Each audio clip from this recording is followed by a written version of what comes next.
नमस्कार, आप देख रहे हैं वी टाइम न्यूज। आइए देखते हैं जगदलपुर की खबरें। दंतेवाड़ा नारायणपुर बस्तर के एरिया में हुई मुठभेड़ 6 मारे गए नक्सलियों के बारे में जानकारी देते हुए आज Bastar range Sundar Raj P, Bastar SP Narayanpur, SP Dantewada, SP CO CRPF, CO ITBP ने आज प्रेस कॉन्फ्रेंस की। त्रिवेणी परिसर जगदलपुर में जानकारी देते हुए बस्तर आईजी ने कहा, नक्सल को बस्तर से खदेड़ने में सफलता हासिल किए हैं। पीएलजीए कंपनी नंबर 6 के 6 सदस्य मारे गए, जिसमें 3 महिला माओवादी और 3 पुरुष माओवादी मारे गए हैं।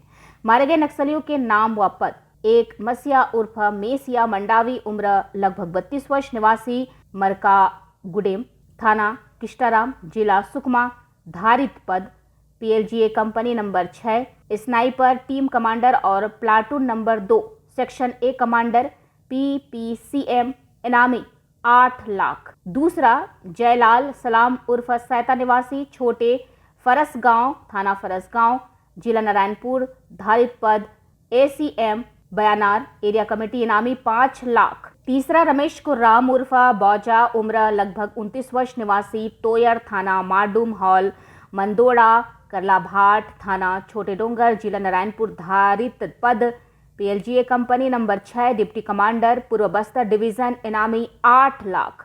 सन्नी उर्फ सुंदरी, निवासी वट्टेकाल, दक्षिण बस्तर, धारित पद पीएलजीए कंपनी नंबर 6। चौथा पार्टी सदस्य, पूर्व बस्तर डिवीजन, इनामी 8 लाख। पांचवां सजंती पोयाम, निवासी वट्टेकाल, दक्षिण बस्तर, धारित पद पीएलजीए कंपनी नंबर 6, सदस्य पूर्व बस्तर डिवीजन, इनामी 8 लाख। 6 जननी उर्फ जन्नी, पिता सोमनाथ उर्फ जयसिंह, उम्र 28 वर्ष, निवासी आदेर बेड़ा, थाना ओरछा, जिला नारायणपुर, धारित पद आदेर बेड़ा, आरपीसी सीएनएम कमांडर, इनामी 1 लाख।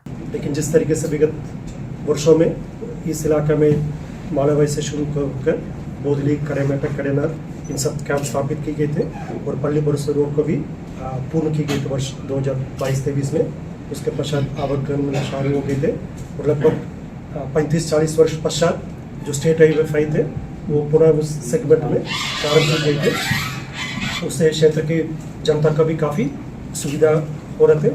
साथ साथ नक्सल विरोधी अभियान के दृष्टिकोण से भी हमें काफ़ी अच्छा प्रभाव देखने के लिए मिला है। यदि कल वाला मुठभेड़ का संक्षेप में बताऊंगा तो जैसा दिनांक 6 जून को ये पूर्व बस्तर डिवीजन इलाका में प्रतिबंधित एवं गैर कानूनी सीपी माओवादी संगठन की कैडर की उपस्थिति का आसूचना का आधार पर जिला नारायणपुर, जिला दंतेवाड़ा, जिला बस्तर और जिला कोंडागांव की डीआरजी टीम, साथ साथ आईटीबीपी 45 बैटालियन और जैसे उस क्षेत्र में सीआरपीएफ 195 बैटालियन भी तैनात है, इन सब की संयुक्त बल अभियान के लिए रवाना की गए थे। अभियान के दौरान थाना ओरछा क्षेत्र अंतर्गत जिला नारायणपुर की गोबेल जंगल इलाका में सुरक्षा बल और माओवादियों के बीच में कल दोपहर से लेकर लगातार कई बार मुठभेड़ हुई थे। मुठभेड़ रुक कर देर शाम रात तक चलते रहा। तत्पश्चात इलाका का सर्चिंग करने के उपरांत कुल 6 माओवादियों का डेड बॉडी रिकवर किए गए थे। उनमें से 3 महिला माओवादी का भी शामिल उसमें और इन सब माओवादी कैडर पूर्वी बस्तर डिवीजन कमेटी का, साथ साथ कंपनी नंबर 6 पूर्वी बस्तर डिवीजन में जो इस पर्टिकुलर इलाके में सक्रिय रहते हैं वो कंपनी नंबर 6 का 2 माओवादी कैडर और शेष जो माओवादी कैडर एक बाइनरी एरिया कमेटी मेंबर और साथ साथ जो पूर्वी बस्तर डिवीजन कमेटी का CNM commander, militia commander, inspector 6 का शिनाख्ती हुआ। अभी सुबह तक शिनाख्त नहीं हो पाए थे। अभी प्राथमिक शिनाख्ती की जानकारी आ गई, जिसका हम थोड़ी देर में आपका नामजद, उनके विवरण, कैडर में उनका पद, ये सब साथ हम शेयर कर लेंगे। और हथियार के हिसाब से देखा जाए तो कुल 303 बंदूक और 12 बोर का 3 बंदूक और 315 का राइफल और बीजीएल लॉन्चर्स और काफ़ी बड़ी संख्या में बीजीएल शेल्स और एक्सप्लोजिव मटेरियल भी बरामद किए गए थे। कंपनी नंबर 6 मतलब जिस हिसाब से आप लोग को विदित है, एक डिवीजन में प्रतिबंधित एवं गैर कानूनी सीपी माओवादी संगठन का एक डिवीजन में एक कंपनी पीएलजी कंपनी सक्रिय रहते हैं। उसी हिसाब से ईस्ट बस्तर डिवीजन में कंपनी नंबर 6 वो सक्रिय रहते हैं। मतलब उसी की ताकत के बलबूत पर जो अन्य जो माओवादी कैडर जो डिवीजन का या एरिया कमेटी का वो किसी न किसी प्रकार का कोई बड़ी घटना का अंजाम देने की उनका कोशिश रहता है। उसी हिसाब से देखा जाए तो मतलब पूरी बस्तर डिवीजन के जो 6 नंबर कंपनी है पीएलजी का, उसके खिलाफ पूर्व में भी काफ़ी अच्छा कार्रवाई हुआ और कल वाला अभियान के दौरान उनको जो क्षति पहुंचा है वो निश्चित रूप से काफ़ी बड़ी सेटबैक रहेगा। और हमारा अनुमान है मतलब जिस तरीके से जो कमांडर्स जो बताए थे फील्ड में, उसी हिसाब से देखा जाए तो मतलब और कई माओवादी कैडर इस मुठभेड़ में गंभीर रूप से घायल हुआ होगा या मृत्यु हुआ होगा, जिसके अभी सर्चिंग अभियान जारी आसपास कुछ समय पश्चात या कुछ दिनों पश्चात हमको जैसा जैसा अतिरिक्त अपडेट मिलेगा उस हिसाब से हम जानकारी शेयर करते रहेगा। ये आप लोग पूर्व वाला मुठभेड़ में भी महसूस किया है, जितना हम अभियान में बॉडी रिकवर करते हैं उसके अलावा मतलब कुछ माओवादी कैडर का डेड बॉडी हम जैसे जंगल का फायदा उठाकर माओवादी अपना साथ लेकर चले जाते हैं या अन्य कोई भी परिस्थिति कारण से हम रिकवर नहीं कर पाते, इसलिए वो सही सटीक जानकारी मतलब और की तरह नुकसान हुआ क्या है उसका आने वाले एक आध दिन में और हमको अपडेट मिल सकता है।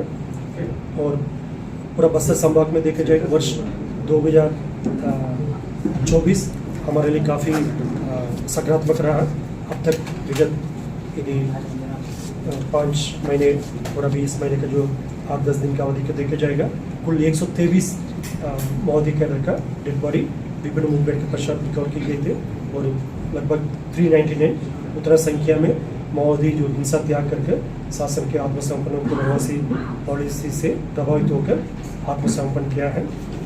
और हमें पूरा विश्वास है आने वाले समय में निश्चित रूप से जिस तरीके से अभी माओवादी के ऊपर प्रभाव पड़ा है, उनकी संगठन टूटते जा रहा है, उनके क्षेत्रफल कम होते जा रहा है, उनका सप्लाई नेटवर्क सीमित होते जा रहा है, इस प्रकार उनके खिलाफ जो प्रभावी कार्रवाई हो रहा है उसी हिसाब से आगे में बहुत जल्दी जो माओवादी कैडर के ऊपर हम और बेहतर कार्रवाई के माध्यम से उनकी गतिविधि के ऊपर अंकुश लगाने के साथ साथ कुछ इलाके में उनका गतिविधि को खात्मा भी कर सकता है।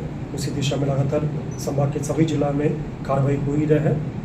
यदि जिला बीजापुर को बात करें या सुकमा का, दंतेवाड़ा, नारायणपुर, बस्तर, कांकेर, कोंडागांव, सभी इलाका में हमारे पास उपलब्ध स्पेशल फोर्सेस जैसा DRG, Bastar fighter, STF, cobra, शासन, पैरामिलिट्री फोर्सेस का अलग अलग क्षेत्र में अलग अलग CRPF तैनात है।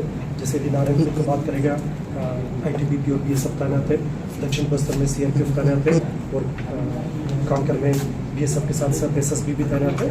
इस प्रकार सभी केंद्रीय सैनिक बल भी स्थानीय पुलिस बल के साथ मिलकर बेहतरीन कोऑर्डिनेशन के साथ कार्रवाई कर रहा है। ये कल वाला अभियान एक बेहतर इंटर डिस्ट्रिक्ट कोऑर्डिनेशन अभियान के जो अच्छा परिणाम है। इसके पूर्व में हम इंटर स्टेट कोऑर्डिनेशन का भी काफ़ी अच्छा सफल कार्रवाई का नमूना देखने मिला। तेलंगाना के साथ, उड़ीसा के साथ, महाराष्ट्र के साथ, आंध्र के साथ इंटर स्टेट कोऑर्डिनेशन में भी वर्ष 2024 में हमको काफ़ी अच्छा सफलता प्राप्त हुआ। और जैसे इसका असर मतलब हाल फिलहाल में जो संपन्न की गई लोकसभा चुनाव में भी हमको देखने मिला।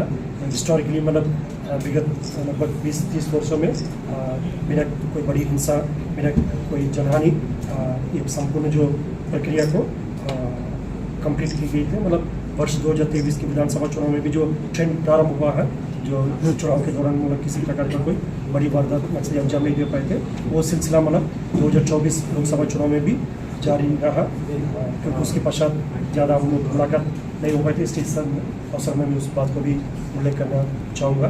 वी टाइम न्यूज़ के लिए जगदलपुर से बास की ठाकुर की रिपोर्ट।